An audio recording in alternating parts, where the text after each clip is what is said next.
আলোচিত মডেল ও অভিনেত্রী সাদিয়া জাহান প্রভা আলোচনায় এসেছেন। নতুন বছরের প্রথম দিন ফেসবুক লাইভে এসে নিজেকে আলোচনায় আনলেন তিনি। ২০১০ সালের পর থেকে খুব গতিশীলভাবে অভিনয়ে দেখা যায়নি প্রভাকে। তবে সম্প্রতি অভিনয়ে মনোযোগী হয়েছেন এই অভিনেত্রী। গত বছরের শেষ প্রান্তে ঝুমুর আসমা পরিচালিত ২ পয়সার মানুষ ও সাদেক সিদ্দিকী পরিচালিত দে না পাওনা নামের দুটি সিনেমায় নাম লিখিয়েছেন। মাঝে মধ্যে নাটকেও অভিনয় করছেন প্রভা। স্থবির অভিনয় ক্যারিয়ারকে নিজের কাজের মাধ্যমে আবারও চাঙ্গা করার দিকে ঝোঁক দিয়েছেন এই অভিনেত্রী। তবে অভিনয়ের চাইতেও প্রভার ব্যক্তিগত জীবনের ঘটনার দিকেই দর্শকদের আগ্রহ বেশি। সামাজিক যোগাযোগ মাধ্যম কিংবা জীবনযাপনের মুভমেন্টে ব্যক্তিগত জীবনের প্রসঙ্গ নিয়ে বিব্রত হন এই অভিনেত্রী।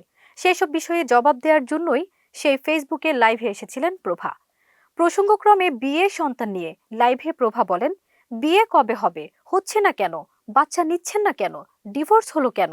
আমি তো রক্ত মাংসে গড়া মানুষ। যেদিন যেটার উপর আল্লাহ লিখে থাকবে সেদিন সেটাই হবে। এগুলো পার্সোনাল ব্যাপার, এগুলো নিয়ে কাউকে প্রশ্ন না করাই ভালো। প্রভার সেই সোজা সাপটা জবাব হয়তো এবার তাকে নিয়ে সমালোচনা কিংবা আলোচনার মাত্রা কিছুটা হলেও কমবে, এমনটাই আশাবাদ সবার।